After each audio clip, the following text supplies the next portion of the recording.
अबे गुदगुदी करना बंद कर। अरे मेरे बहुत तेज लगी है, भागो। रुक, कहाँ भाग रहा है? तुझे तो आज नहला के ही मानूंगी। मम्मी छोड़ दो ना मुझे, इतनी भयानक ठंडी में मत नहलाओ, अभी तो मैं बच्चा हूँ। अरे तुझसे बहुत बदबू आ रही है, कई दिनों से नहीं नहाया है तू। बस वहीं रुको, पास मत आना, नहीं तो मैं कूद जाऊंगा पानी की टंकी पर से। अरे नहीं नहीं, पानी की टंकी पर से मत कूदना, नहीं तो तुम टे बोल जाओगे। तो मुझे मत नहलाओ, मैं नहीं कूदूंगा। नहा लेना बेटा, तुझे ठंडी नहीं लगेगी। हड्डी कपा देने वाली ठंड पड़ रही है और तुम बोल रही हो कि ठंडी नहीं लगेगी। वो बाल्टी का पानी बिल्कुल बर्फ हुआ पड़ा है। बाबू वो देख कौआ। कौआ कहाँ है कौआ? अब बोल कहाँ बच के जाएगा तू? नहीं नहीं मुझे छोड़ दो। नहा ले, छोड़ दूंगी। अरे कोई तो बचा लो रे, मम्मी मुझे जबरदस्ती नहला रही है। तू कितना भी चिल्ला ले, कोई नहीं आएगा तुझे नहाने से बचाने के लिए। इस बार बाथरूम का दरवाजा बंद करके तुझे नहलाएंगे, जिससे तू दोबारा भाग न सके। इस बार इसे बाल्टी में ही डाल दूंगी, बहुत परेशान किया है मुझे। तब तो मैं पानी में ही बर्फ की तरह जम जाऊंगा। दौड़ कर ले चलो, नहीं तो ये पकपकाता ही रहेगा। हाँ दौड़ो चिंटू। ले गयो रे।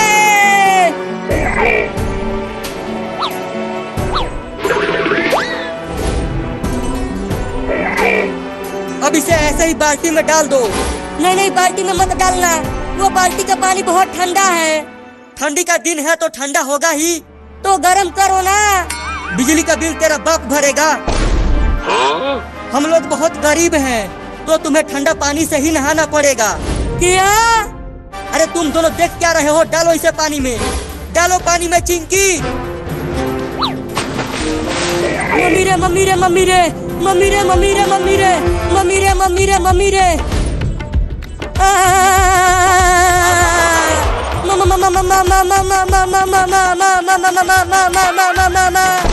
अरे नहाना में मियाँ क्यों रहा है? ठंडा पानी में डाल दिया, ठंडा पानी में डाल दिया। और बोल रही हो कि कांप क्यों रहे हो?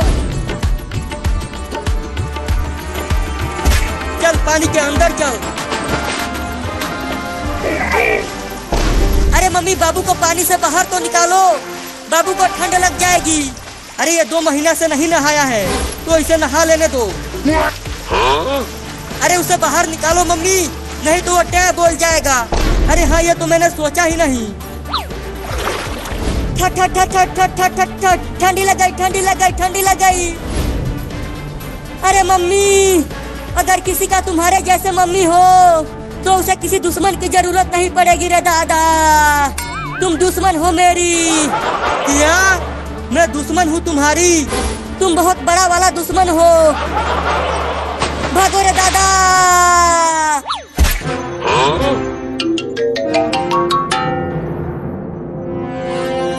अरे मम्मी देखो, बाबू उस चिमनी के अंदर ही घुस गया।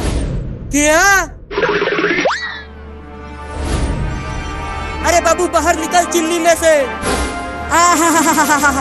अब जाके थोड़ा आराम मिला है, बहुत जोर की ठंडी लग गई थी रे दादा।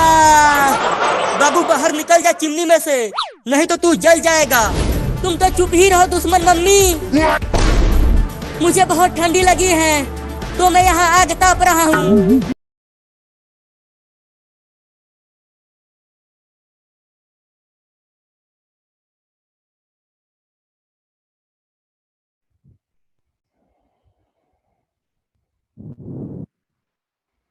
Okay good. अच्छा जी, आज हमारा लेक्चर फंडामेंटल एनालिसिस, कुछ 2 पार्ट के अंदर हम इसे कम्प्लीटली कवर करेंगे। आज इस सिलसिले का पहला पार्ट है। फंडामेंटल एनालिसिस बिलाशुबा बहुत आसान चीज़ नहीं है, देखने को सीखने को काफ़ी लेंथी प्रोसेस है। एक सेकेंड प्लीज।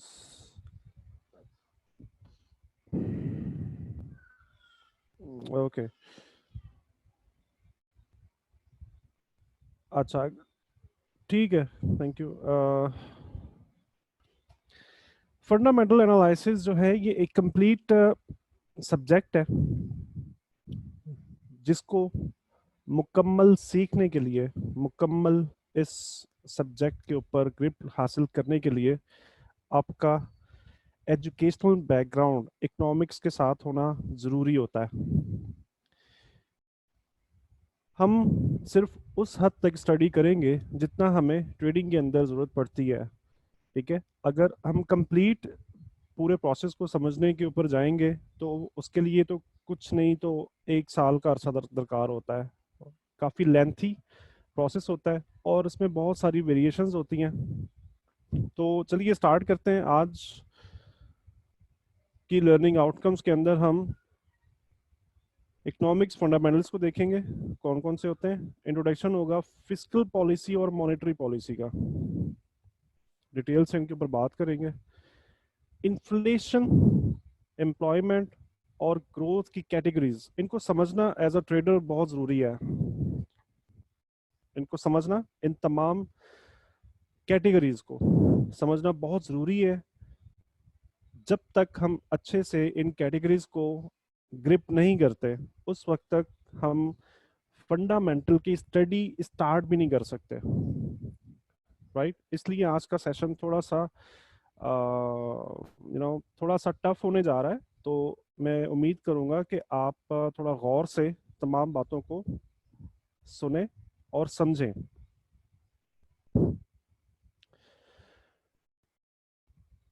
अच्छा जी, सबसे पहले देखते हैं इकोनॉमिकल फंडामेंटल होते क्या है। इकोनॉमिकल फंडामेंटल, ये चार्ट के अंदर हम जब MT4 ओपन करते हैं और उसके अंदर प्राइस चार्ट को देख रहे होते हैं, एक्चुअली वो क्या कर रहा होता है, वो हमें टेक्निकल्स प्रोवाइड कर रहा होता है। MT4 के अंदर जो प्राइस चार्ट चल रहा होता है ना, प्राइस ऊपर जा रही होती है या नीचे जा रही होती है, व्हाटएवर, कुछ भी इसकी एक्टिविटी जो हमें नजर आ रही होती है, ये हमें क्या कर रहा होता है, टेक्निकल्स जो है ना, ये हमें प्रोवाइड कर रहा होता है कि टेक्निकली प्राइस क्या कर रही है। अब यहाँ से स्टडी स्टार्ट करते हैं तो लोअर हाईज एंड लोअर लोज एक टेक्निकल स्टडी है, ठीक है। प्राइस एक स्ट्रॉन्ग सपोर्ट तक पहुंच चुकी है, ये भी टेक्निकल्स का हिस्सा है।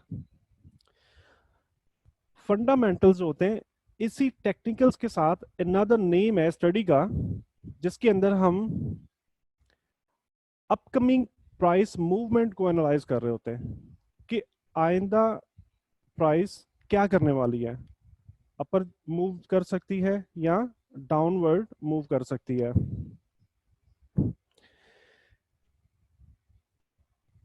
हमें कहाँ से ये स्टडी मिल सकती है। फॉरेक्स फैक्ट्री हमारे पास साइट मौजूद है, जो पहले भी आपको कई मरतबा दिखा चुका हूँ। इसके अलावा डेली एफएक्स है, फॉरेक्स लाइव है। इन साइट्स के ऊपर हम इन स्टडीज को डिस्कवर कर सकते हैं। डेली एफएक्स और फॉरेक्स लाइव भी है, ये भी आई थिंक मैं आपको दिखा चुका हूँ, बट सेशन के आखिर में आपको ओपन करके दिखा दूंगा, ठीक है। फॉरेक्स लाइव होता क्या है, हर एक कंट्री के अंदर एक बहुत बड़ा ग्रुप होता है जो उस मुल्क की इक्तसादी हालत के ऊपर तबसरे कर रहा होता है, जिनको हम आमतौर पे मईशत दान कह सकते हैं।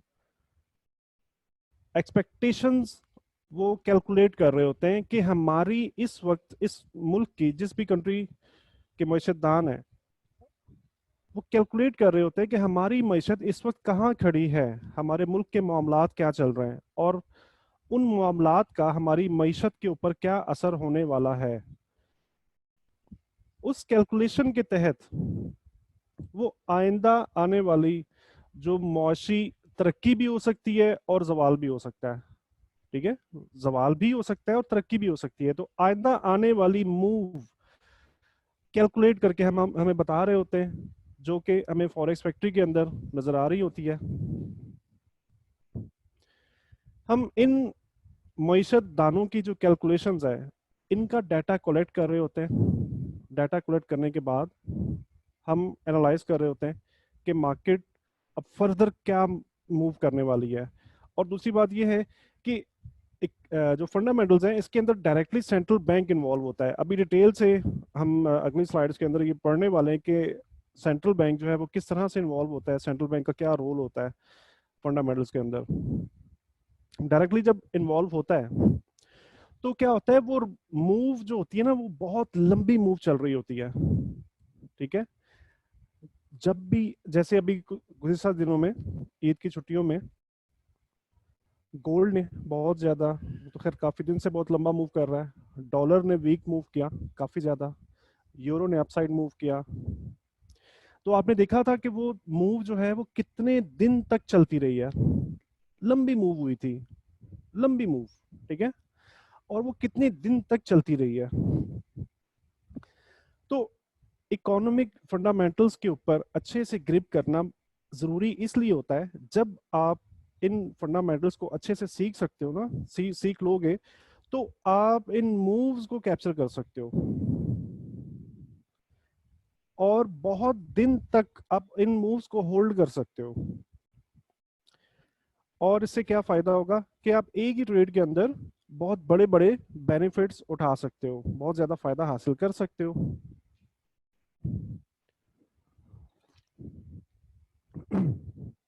टेक्निकल्स जो हम देख रहे होते हैं ना चार्ट के अंदर, बहुत एक बड़ा ग्रुप है जिसका ये मानना है कि टेक्निकल चार्ट के अंदर ये इंफॉर्मेशन एम्बेड होती है। इस चार्ट के अंदर भी हमें कुछ ना कुछ अंदाजा हो रहा होता है कि फंडामेंटली क्या चल रहा है, ठीक है। लेकिन ये एक लेंथी प्रोसेस है, इसके लिए अच्छी प्रैक्टिस चाहिए होगी, और थोड़ा टाइम गुजारने के बाद आप भी इस काबिल हो सकते हो कि आप ये चार्ट को चलते हुए भी आप देख सकते हो कि एक्चुअली फंडामेंटली एक्चुअली क्या हो रहा है, ठीक है। मिसाल के तौर पे अगर हम फॉरेक्स फैक्ट्री नहीं देखते बहुत दिन तक, बहुत टाइम तक फॉरेक्स फैक्ट्री से हम फेमिलियर नहीं है, हम नहीं देख रहे, फॉरेक्स लाइव नहीं देख रहे, बट हम इस काबिल हो जाते हैं कि हम चलती हुई प्राइस को भी देखकर अंदाजा लगा लेते हैं कि एक्चुअली फंडामेंटल किस तरफ इशारा कर रहे हैं, ठीक है। तो ये इंफॉर्मेशन जो है ना, ये टेक्निकल चार्ट्स के अंदर भी कुछ हद तक एम्बेडेड होती है।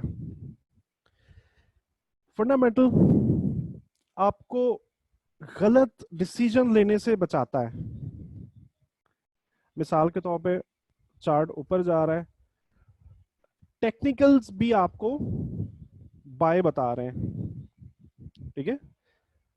तो अगर कोई फंडामेंटल ऐसा आ जाता है, ऐसा अपीयर हो जाता है जो उस करेंसी को नेगेटिव शो करना स्टार्ट कर दे, उसके इंडिकेटर के अंदर नंबर्स नेगेटिव आ जाएं, तो आप फर्दर बाय जाने से रुक जाते हो, आप फर्दर बाय नहीं करोगे, भले आपको जो टेक्निकल्स हैं वो बाय बता रहे हैं। क्योंकि क्या वजह है इसकी ये वजह है, मैंने आपको बताया कि फंडामेंटल्स के अंदर डायरेक्टली गवर्नमेंट्स इन्वॉल्व होती हैं, governments directly central banks involve होते हैं। इस वजह से जब भी कोई स्ट्रॉन्ग फंडामेंटल डाटा रिलीज होता है तो तमाम किस्म के टेक्निकल्स जो होते हैं ना वो फेल हो जाते हैं, राइट। फंडामेंटल देखने का, सीखने का आपको क्या फायदा है? Wants you to regarding unprecedented and extreme volatility likely to take place. जैसा कि हर क्लास के एंड के ऊपर आपको ये बताया गया कि फंडामेंटल आने से आधा घंटा पहले और आधा घंटे बाद तक आपने ट्रेड नहीं करनी, ठीक है। इसकी क्या वजह होती है? जब भी किसी भी किस्म का फंडामेंटल डाटा रिलीज होता है तो मार्केट के अंदर एक एक्सट्रीम लेवल की वोलेटिलिटी आ जाती है। चार्ट चल रहा होता है और एकदम से कुछ इस तरह की स्पाइक्स लगने शुरू हो जाते हैं। छोटे टाइम फ्रेम में आप देखोगे ना, M1 में देखो या M5 में देखो, तो आपको इस तरह की ना वोलेटिलिटी, हाई एक्सट्रीम लेवल की वोलेटिलिटी देखने को मिलती है। यानी कि कोई भी डायरेक्शन उसमें क्लियर नहीं होती, आप ये डिसाइड नहीं कर सकते कि हमें बाय करना चाहिए या सेल करना चाहिए, ठीक है। अगर आप ये फंडामेंटल सीख लेते हो ध्यान से, अच्छे से, और प्रैक्टिस करते हो, ठीक है, तो आप इस सिचुएशन से आप बच जाते हो। और सबसे बड़ी लॉस की वजह ही ऐसी सिचुएशंस होती हैं। अगर मार्केट यहां से इस तरह इस फेज के अंदर, तो मार्केट नॉर्मल है, ठीक है, और इन फेजेस के अंदर पैसे बनाने अपने प्रॉफिट्स को जनरेट करना भी आसान होता है। और वोलेटाइल मार्केट वैसे भी रिकमेंडेड नहीं है। अगर आप फंडामेंटल्स को इग्नोर कर देते हो तो आप ऐसी सिचुएशन का शिकार हो सकते हो, ठीक है। चाहे इस वोलेटिलिटी के बाद चाहे मार्केट ऊपर ही जाए, वो एक अलग टॉपिक है, वो अलग सीन होता है। लेकिन इस सिचुएशन में हम ट्रेड नहीं करना चाहिए। एक्सट्रीमली वोलेटाइल सिचुएशन में ट्रेड नहीं करना चाहिए। तो फंडामेंटल्स के ऊपर ध्यान देने का मकसद ये होता है, फंडामेंटल्स को समझने का मकसद ये होता है कि आपको फंडामेंटल जो है वो पहले से पहले वार्निंग दे देता है, बता देता है कि फलां वक्त में, फलां टाइम में, फलां दिन में मार्केट एक्सट्रीमली वोलेटाइल होगी, लिहाजा ट्रेडिंग से आप दूर रहो। सबसे नंबर 1 तो आपको ये फायदा इसके अंदर मिल सकता है। नंबर 2, रॉन्ग ट्रेडिंग डिसीजंस लेने से आप बच सकते हो, जैसा अभी मैंने आपको बताया। टेक्निकल एनालिसिस के अंदर ये होता है कि स्ट्रेटजीज काम करती हैं, ट्रेंड लाइंस हमने स्टडी की, मूविंग एवरेजेस स्टडी की, हमने इंडिकेटर्स को स्टडी किया, सीसीआई स्ट्रेटजी है, मैकडी स्ट्रेटजी है, बहुत सारी स्ट्रेटजीज को हमने देखा। ये तमाम चीजें वर्क करती हैं, राइट।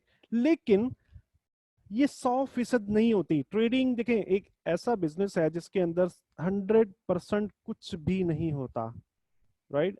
इसको मैं डिटेल के साथ एक्सप्लेन करूंगा इस लाइन को साइकोलॉजी वाली क्लास के अंदर, जो हमारी सेकंड लास्ट क्लास होगी। कि ट्रेडिंग के बिजनेस में, ट्रेडिंग के काम में कुछ भी 100% नहीं होता। अगर किसी ने, इवन अगर मैंने भी अगर ये बोल दिया कि जी मार्केट ऊपर जाने वाली है, तो इट मींस आप कभी भी